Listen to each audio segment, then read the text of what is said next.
सवाल ये है कि आप किसी को शड्डू बोल देते हैं, किसी को कोटे से हो कि कोठे से हो, है ना। ह्यूमिलिएटिंग आपका जेस्चर पोस्चर होता है, आपका बिहेवियर होता है। आप सोशल एक्सक्लूजन इसमें कहाँ डिफाइंड है, कैसे एक्सक्लूजन होगा। भेदभाव का अर्थ धर्म पे तो मुसलमानों को पीटा जा रहा है, यही लोग पीट रहा है ना। SC ST OBC है, उसकी हिम्मत चूं करने की नहीं है, वो क्या कंप्लेन करेगा। यहाँ जो टीचर बैठे हों, कितना भी अत्याचार हो जाए, कुछ उनको चूं नहीं करता है, डरा देता है कि प्रमोशन कर रहे हैं। मैंने पहले भी कहा है कि रोहित वेमुला, तड़वी, तमाम ऐसे मामले जो हुए हैं, ये जो आज सड़क पे, उस समय सड़क पे क्यों नहीं थे। उस समय स्मृति ईरानी या बंगारू दत्तात्रेय को बचाने के लिए क्यों उनके पक्ष में खड़े थे। अगर आप साइलेंस भी आपका जो है ना, इसका मतलब है कि आप स्टेटस कोइस्ट हैं, आप उत्पीड़न करने वाले के पक्ष में खड़े हैं। तो इस पे क्यों नहीं करते। मनीषा बांगर पे आप क्यों नहीं सड़क पे आए थे। एक इंडिविजुअल जाके थाने में केस कर देगा और आपको कोर्ट कचहरी का जो है ना दौर लगाना पड़ेगा, क्योंकि आप पिछड़े हैं, आप दलित हैं, ये समझिए। और खुलेआम उनका राज चल रहा है, जो मर्जी है बोलेंगे, सरकार कोई एक्शन ले रही है। सर एक वीडियो वायरल है, कहा जा रहा है कि एक कोई दलित लड़की होगी, ब्राह्मण लड़के के पास जाए, कहेगी आई लव यू, लड़का कहेगा नहीं मैं तुमसे प्यार नहीं करता, लड़की फिर जाए कमेटी के पास, मुकदमा करवा देगी और उसको जेल भी डाल देगी। एक और है, एक लड़की भी कह रही है कि कोई लड़का जो है मुझे प्रपोज करे और मैं मना कर दूं तो मेरे खिलाफ भी डलवा देंगे, वो लड़की कह रही है। तो भाई तो आप भी तो उस पर केस कर सकती है ना कि मुझे छेड़ा है। ये हाइपोथेटिकल सवाल है कि कोई प्रपोज करेगा, कौन दलित की इतना हिम्मत है कि जाके वहाँ सवर्ण को प्रपोज करेगा कि आई लव यू बोलेगा। हिम्मत है, इतने लट पड़ेंगे वहीं पे, वो लड़की ही पीटेगी। और ये तो नेचुरल चॉइस का मसला है ना, ये चॉइस का मसला है। लोग बताने की कोशिश कर रहे हैं कि ब्राह्मण समाज में अच्छे लड़के होते हैं, सुंदर लड़के होते हैं। नहीं, अच्छा एक बात बताइए, सुंदर लड़कियां भी तो होती हैं। जो लोग कह रहे हैं उनसे ये सवाल पूछिए, होती है कि नहीं। जब मंडल कमीशन लागू हुआ था तो लोग जूता सीने बैठे थे। इसका मतलब क्या चाहते हैं कि बाकी लोग सब जूता ही सीए, यूनिवर्सिटी में पढ़े नहीं, बड़े पोजीशन पे नहीं जाए। तो ये सब हाइपोथेटिकल सवाल है। सवाल ये है कि आप किसी को शड्डू बोल देते हैं, किसी को कोटे से हो कि कोठे से हो, है ना। ह्यूमिलिएटिंग आपका जेस्चर पोस्चर होता है, आपका बिहेवियर होता है। आप सोशल एक्सक्लूजन इसमें कहाँ डिफाइंड है, कैसे एक्सक्लूजन होगा। उच्च शिक्षण संस्थान का क्या मतलब है, उसमें IIT, एम्स, तमाम ऐसे इंस्टीट्यूशन क्या वो शामिल हैं। जितना नर्स ट्रेनिंग कॉलेज है या BEd कॉलेज है, चाहे तमाम प्राइवेट इंस्टीट्यूशन, कौन कौन शामिल है, डिफाइन तो हो। ये इसमें जो है अपराध जैसे 2012 का था, उसमें डिफाइंड था कि स्टूडेंट कर्मचारी, जैसे हॉस्टल में भेदभाव, लैब में भेदभाव, सब डिफाइंड था। ये तो 6 पेज का है, इसमें वो डिफाइंड नहीं ना कि कैसे भेदभाव को कैसे आप डिफाइन करेंगे और उसका सज़ा क्या होगी। अब हेड कमेटी का होगा मान लो प्रिंसिपल, अब प्रिंसिपल के खिलाफ ही हमारा कंप्लेन है, तो किसको दे दिए, बिल्ली को दही की रखवाली दे दिए। वाइस चांसलर के खिलाफ कंप्लेन है और वाइस चांसलर ही हेड करेगा, तो न्याय मिल पाएगा। दूसरी बात है कमेटी का कॉम्पोजिशन मैं बताता हूँ। लेकिन वो कह रहे हैं कि समानता की बात कर रहे हैं, असमानता फैला रहे हैं आप लोग। असमानता, असमान समाज है ना भाई। आप ज्योति यादव है ना, आप क्षत्रिय नहीं है ना। तो कह रहे हैं OBC को भी नहीं करना चाहिए। नहीं, आप जो है आप तो अखिलेश यादव का टोटी निकलवाया था ना, साफ करवाया था ना, घर करवाया था कि नहीं करवाया। अहिर बोलते ना, शुद्धिकरण हुआ था ना, क्या गोमूत्र से और क्या क्या हुआ था, याद है कि नहीं है। तो भाई जब आप जेस्चर पोस्चर में, लैंग्वेज में जब इस तरह का व्यवहार करते हैं, अब यादव को अहिर नहीं बोलता, अहिर डेरोगेटरी। तो ये सब जो बात, इसी को कंट्रोल करने की ज़रूरत है ना। और कानून नहीं भी रहे, लोग संस्कारी हो जाए ना, तो मैं समझता हूँ कि बहुत हद तक ये बात कंट्रोल हो जाएगी। और इसमें क्या लिखा हुआ है, इसमें लिखा हुआ है, मैं थोड़ा पढ़ी कि समिति, समता समिति का गठन, संस्थान प्रमुख पदेन अध्यक्ष होंगे, उच्च शिक्षण संस्थान के 3 प्रोफेसर वरिष्ठ संकाय सदस्य के रूप में होंगे। सुन लीजिए, ये सब कोई नहीं कि SC ST OBC होगा। पहले बात समझिए, ये कह रहे हैं कि वो पक्षपातपूर्ण है सब। तो प्रिंसिपल या वाइस चांसलर कितना SC ST OBC है इस देश में, पहले ये बताओ ना कितना है। उच्च शिक्षा संस्थान का एक कर्मचारी है नॉन टीचिंग सदस्य के रूप में, व्यवसायिक अनुभव रखने वाले नागरिक समाज के 2 प्रतिनिधि सदस्य के रूप में होंगे, 2 छात्र प्रतिनिधि जिनका नामांकन शैक्षणिक योग्यता, खेलों के उत्कृष्टता, सह पाठ्यक्रम गतिविधियों में प्रदर्शन के आधार पर किया जाएगा, विशेष आमंत्रित सदस्य होंगे। समान अवसर केंद्र का समन्वयक प्रदेश सदस्य सचिव के रूप में कार्य करेगा। और देखिए अलग पॉइंट लिखा हुआ है, यहाँ क्या होगा, होंगे सब होंगे ना। तो इसमें प्रिंसिपल कौन होगा, SC ST OBC होगा। इसमें 3 प्रोफेसर कौन होंगे, SC ST OBC होंगे, कर्मचारी, जरा सोचिए। 7वां नेक्स्ट पॉइंट लिखा है, समिति में अन्य पिछड़ा वर्ग, दिव्यांगजन, अनुसूचित जाति, जनजाति और महिलाओं का प्रतिनिधित्व होना चाहिए। इसमें होंगे, इसमें डेफिनेट है, मैंडेटरी है। हाँ, होना चाहिए। इसमें क्या लिखा है, होना चाहिए। मैं ठीक कह रहा हूँ, ये कागज मेरे पास है, होना चाहिए। अब देखिए, उच्च शिक्षा संस्थान एक समान अवसर केंद्र स्थापित करेगा जिसका कार्य वंचित समूहों के लिए नीतियों एवं कार्यक्रमों के प्रभावी क्रियान्वयन पर नजर रखना, शैक्षणिक, वित्तीय, सामाजिक एवं अन्य मामलों के मार्गदर्शन एवं परामर्श प्रदान करना तथा परिसर में सामाजिक एवं सांस्कृतिक विविधता को प्रोत्साहित करना होगा। कैसे करेंगे भाई, जब इतना भाई दिल्ली यूनिवर्सिटी में NFS हो रहा है, नहीं हो रहा है, हो रहा है ना। तो जहाँ पे ये बात है, और इसमें क्या है, हर तरह के लोग कह रहे हैं कि खाली वन साइडेड है, नहीं। इसमें आप पढ़िए, भेदभाव का अर्थ, धर्म पे तो मुसलमानों को पीटा जा रहा है, यही लोग पीट रहा है ना। कौन पीट रहा है? यही लोग पीट रहा है। तो पहले अपने को सुधार लो ना। मॉब लिंचिंग के नाम पे लोगों को मार रहे हो, पूरा मांस के नाम पे मार रहे हो। भेदभाव का अर्थ धर्म, नस्ल, जाति, लिंग मतलब जेंडर में नहीं है खाली SC ST OBC, जेंडर में मतलब सब होंगे। जन्म स्थान, इसमें भी सारे होंगे। लिंग, दिव्यांगता, इसमें भी सारे होंगे ना, खाली SC ST OBC थोड़ी दिव्यांग होंगे। या इनमें से किसी एक के आधार पर किसी भी हितधारक के विरुद्ध कोई अनुचित, भेदभावपूर्ण तथा पक्षपातपूर्ण व्यवहार या ऐसा कोई कार्य करे, चाहे वो स्पष्ट हो या अंतर्निहित हो, इसमें ऐसा कोई भी विभेद, बहिष्करण, प्रतिबंध या पक्षपात भी शामिल है जिसका उद्देश्य या प्रभाव शिक्षा में समान व्यवहार को निष्प्रभावी या अक्षम करना है, और विशेष रूप से किसी भी हितधारक या हितधारकों के समूह पर ऐसी शर्तें लगाना है जो मानवीय गरिमा के प्रतिकूल हों। तो कमेटी में जो लोग होंगे, इसमें भेदभाव डिफाइन किया गया है ना। कमेटी का मैंने कॉम्पोजिशन आपको बता ही दिया। कमेटी में कौन कौन लोग होंगे, इक्विटी स्क्वाड बनेगा तो कौन बनेगा, जब जो समता समिति बनेगी कौन बनेगा, कॉलेज के सीनियर कौन होंगे।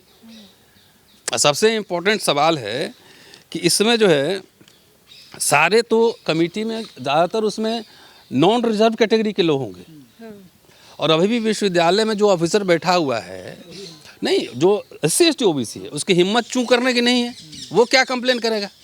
मैं तो जानता हूँ ना, यहाँ जो टीचर बैठे हुए कितना भी अत्याचार हो जाए, कुछ उनको चूं नहीं करता है, डरा देता है कि प्रमोशन कर देंगे, डरा देता है। तो डराना भी तो एक तरह का उत्पीड़न है ना, भेदभाव है ना, मानसिक तौर पे है ना। अरे मान लो मैं मेंटली स्ट्रांग हूँ तो मैं फाइट बैक कर रहा हूँ, ठीक है साहब, लेकिन सब लोग तो ऐसे होते नहीं ना। तो उनको कैसे एक फ्री एंड फेयर एटमॉस्फेयर दिया जाए जिसमें अपने इंटेलेक्चुअल कैपेसिटी का अच्छे तरह से विकास कर सके, चाहे वो टीचर हो चाहे स्टूडेंट हो, यही ना पर्पस है। उसको कैसे सरकार लागू करवाएगी, इसी पे मैं डाउट है। अभी भी कानून है लेकिन लागू नहीं। मैं तो कई आंकड़े आपको दे दिए भाई, फेलोशिप गायब है, स्कॉलरशिप गायब है, शिक्षा महंगा हो गया। तो SC ST OBC के लिए कितना स्कॉलरशिप है, जरा मोदी सरकार बता दे, धर्मेंद्र प्रधान बता दे, UGC बता दे। धर्मेंद्र प्रधान कह रहे हैं किसी के साथ ना गलत नहीं होगा। गलत नहीं होगा तो ये बात सही है ना, कि आपको डर का है। जब आप गलत नहीं करेंगे तो आपको डर का है लग रहा है। कोई भी छात्र 3 साल के लिए कॉलेज में आता है, आके ऐसे ही तुम्हारे ऊपर केस कर देगा। जब तक तुम गाली नहीं दो, उत्पीड़न नहीं करो, भेदभाव नहीं करो। तो कह रहे पहले ही तो आरक्षण दे दिया इन लोगों को, अब ये UGC में नया तो 10% तो EWS पे मिल गया है, उसको भी तो इसमें शामिल किया गया है। 10% तक खाली सवर्णों के लिए है ना, वो SC ST OBC के लिए थोड़ी है, वो भी दे दिया गया है ना। तो कौन जाति आरक्षण के बाहर है। तो ये सवाल यही है ना कि आप जैसे देखिए, हम यूनिवर्सिटी में रहे हैं और मेरे सैकड़ों सवर्ण दोस्त हैं, मेरे हॉस्टल में रूम में रहे हैं, सब मेरे रूममेट्स रहे हैं, ठीक है, BA से रहे हैं, तो हम लोग में आज भी दोस्ती है। तो वैसे लोग भी हैं। दिक्कत ब्राह्मण से नहीं, ब्राह्मणवाद से है, सोच से है ना। वही मैं संस्कार का मसला कह रहा हूँ। वहीं पे इस कॉलेज में, जबकि आप जानते हैं कि हम देश में लोग जानते हैं मुझे, वही कॉलेज मेरे साथ क्या करता है, जरा सोचिए। महिला उत्पीड़न केस लगा दिया, 10 साल से रिपोर्ट ही नहीं दे रहा। क्या जवाब है इसका, आप बताओ। तो जब मैं तो बार बार कह रहा हूँ कि अभी तो जो लोग मुझे कहते हैं कि भाई हम लड़ने भिड़ने वाला, संघर्ष करने वाला आदमी है, तो उसके साथ तो न्याय ही नहीं हो रहा है। अच्छा, वो कह रहे हैं हमें भी तो जाति सूचक शब्द बोले जाते हैं, वो नहीं, कह रहे हैं ऐसा है। उसमें हीनता का बोध है या श्रेष्ठता का बोध है, पहले बात समझो। पंडित जी प्रणाम। ठाकुर साहब नमस्ते। इसमें हीनता का बोध है कि श्रेष्ठता का बोध है। किसी को सड्डू बोल देते हैं कि कोटे से हो कि कोठे से हो, क्या है ये? अगर ये सवाल कोई पलट के पूछ ले कि तुम किसी हैरम से तो नहीं हो, बिल्कुल। ये तो आपसे भी पूछा जा सकता है। सबका पहले डीएनए टेस्ट करवाओ, फिर कौन कहाँ से है। तो देखिए ये समस्या तो है, इसका पॉलिटिसाइजेशन करना है कर लीजिए भाई। यही लोग ज़्यादा सड़क पे जो कूद रहे हैं मोदी जी के भक्त हैं, ये वोट भी देंगे उन्हीं को, तो उन्हीं को देंगे। हाँ, तो आप शिक्षा रोजगार ये डिस्कोर्स नहीं बन रहा है भाई। एक बात बताओ, मैंने पहले भी कहा है कि रोहित वेमुला, तड़वी, तमाम ऐसे मामले जो हुए हैं, ये जो आज सड़क पे, उस समय सड़क पे क्यों नहीं थे? उस समय स्मृति ईरानी या बंगारू दत्तात्रेय को बचाने के लिए क्यों उनके पक्ष में खड़े थे? अगर आप साइलेंस भी आपका जो है ना, इसका मतलब है कि आप स्टेटस कोइस्ट हैं, आप उत्पीड़न करने वाले के पक्ष में खड़े हैं। तो इस पे क्यों नहीं करते? मनीषा बांगर पे आप क्यों नहीं सड़क पे आए थे? अपने रोजगार शिक्षा के लिए क्यों नहीं सड़क पे आ रहे हैं? ये सवाल उन्हीं से पूछ लीजिए ना। आपको तो एकदम जैसे बोलते हैं ना, बोलो कि यहाँ बहुत सारे शहर में होते हैं, गांव का मज़ा बहुत अलग था। तो गांव में फ्री का लेबर मिल रहा था, लोग नमस्ते कर रहे थे। आपको पूरी छूट दे दिया कि यूनिवर्सिटी में जिसको मर्जी है, जो मर्जी है, और आपको बचाने के लिए यहाँ पे वाइस चांसलर और ये जितने लोग बैठे हैं, प्रिंसिपल से लेकर डायरेक्टर, सब आपको बचाते हैं। नहीं तो जो सुसाइड हुआ उसमें इंक्वायरी हुई, इतने सारे पायल, तड़वी, रोहित वेमुला में कुछ हुआ? तो इसको ज़रूरत है इफेक्टिवली बनाने की, और उससे भी ज़्यादा ज़रूरत है कि जो लोग विरोध कर रहे हैं अपने घर में जाएं, चिंतन मनन करें कि वो मनुस्मृति के युग में रह रहे हैं या रहना चाहते हैं, कि 21वीं सदी के एक डेमोक्रेटिक सिस्टम में रहना चाहते हैं जहाँ की सब लोग बराबर है। ये उनको सोचने का काम है। अब रिजर्वेशन तो सबको मिला है, ब्राह्मण को भी मिला है, ब्राह्मण ओबीसी में भी है, ब्राह्मण एसटी में भी है, ईडब्ल्यूएस में तो उन्हीं के लिए है। कई जगह ठाकुर भी ओबीसी में है, पता है आपको? कई जगह बनिया यहाँ सवर्ण है तो कहीं ओबीसी में है, हमारे बिहार में तो है। तो ये थोड़ी कि एक खास, तो उसमें तो आप लोग भी घुसे हुए हैं। तो ये इनका विरोध वैसे निराधार है कि इसमें कुछ नहीं, इसमें जितना कॉम्पिटिशन बना हुआ है ना, कोई कंप्लेन भी करेगा ना तो उसको न्याय मिलेगा भी नहीं। तो सर आप ये मानते हैं कि जो नया एक्ट है इसे वो वापस ले लिया जाए? नहीं, क्यों वापस ले? मैं कह रहा हूँ कि आप इसको इफेक्टिवली लागू करवाइए। और मेरे छात्रों से और उनके अभिभावकों से, उनके टीचरों से अपील है कि आप 21वीं सदी को समझिए कि आप किस दुनिया में रह रहे हैं, कि जहाँ पे आपको सबको इंसानियत के तौर पर देखना है। सबको बराबर समझिए ना, सबके साथ आप खेलते हैं, लैब में जाते हैं, लाइब्रेरी में जाते हैं, किस तरह का व्यवहार किससे करते हैं, इससे भी तो तय होता है ना।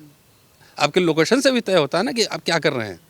तो इसलिए इससे बेहतर है कि हाँ, आपकी माने तो बहुत अच्छा है कानून, अगर लागू होता है, धरातल पर उतरता है तो। हमको SC/ST एक्ट ऑलरेडी है, ICC है, कितना लागू हुआ है बताइए। इसलिए मुझे इंटेंशन पर शक है कि बहुत सारा कुछ को डेविएट करने के लिए कई बार चुनावी प्रपंच भी बहुत कुछ होता है, चुनाव भी है, डिविएट करने के लिए तरह तरह के आ जाते हैं। अगर इंटेंशन साफ है तो मैं कह रहा हूँ कि इस कानून की ज़रूरत भी नहीं पड़ती।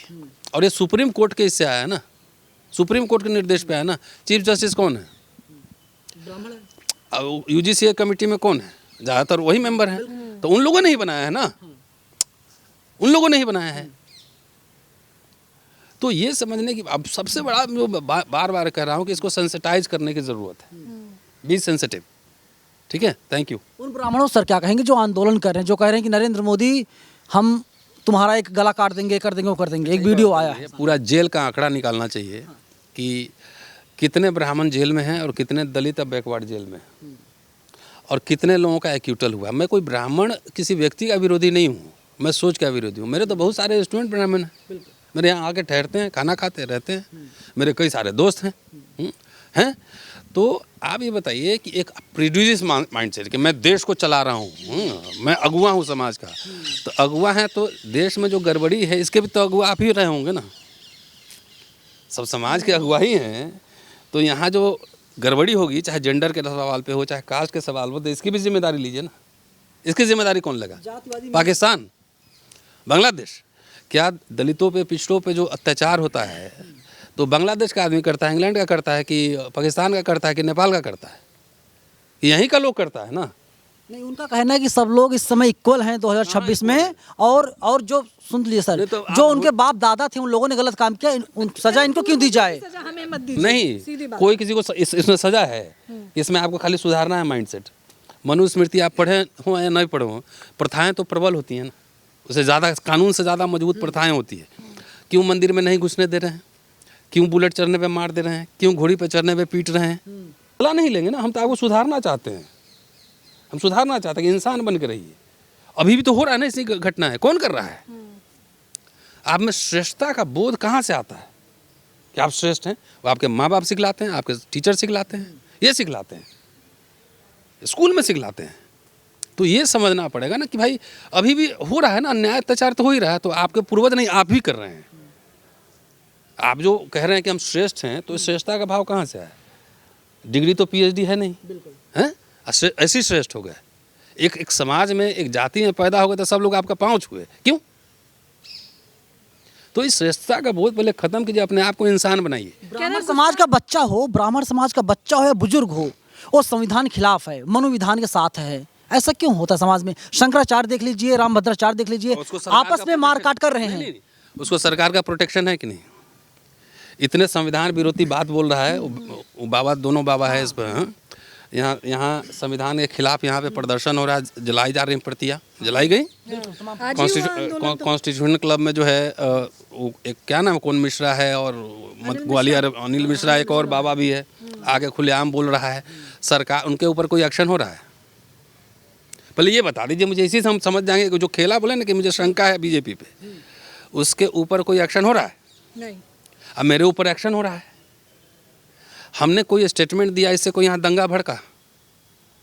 एक इंडिविजुअल जाके थाने में केस कर देगा और आपको कोर्ट कचहरी का जो है ना दौर लगाना पड़ेगा, क्योंकि आप पिछड़े हैं, आप दलित हैं, ये समझिए। और खुलेआम उनका राज चल रहा है, जो मर्जी है बोलेंगे, सरकार कोई एक्शन ले रही है? यही तो मनुस्मृति का होना है, और क्या होना है? मनोविधान लागू हो चुका है देश में। मैंने पहले क्या किया कि संविधान को बदलने की घोषणा किए बगैर खाली थोड़ा सा प्रशासन में हेर फेर कर दिया जाए तो संविधान का खात्मा वहीं से शुरू हो जाएगा। Thank you.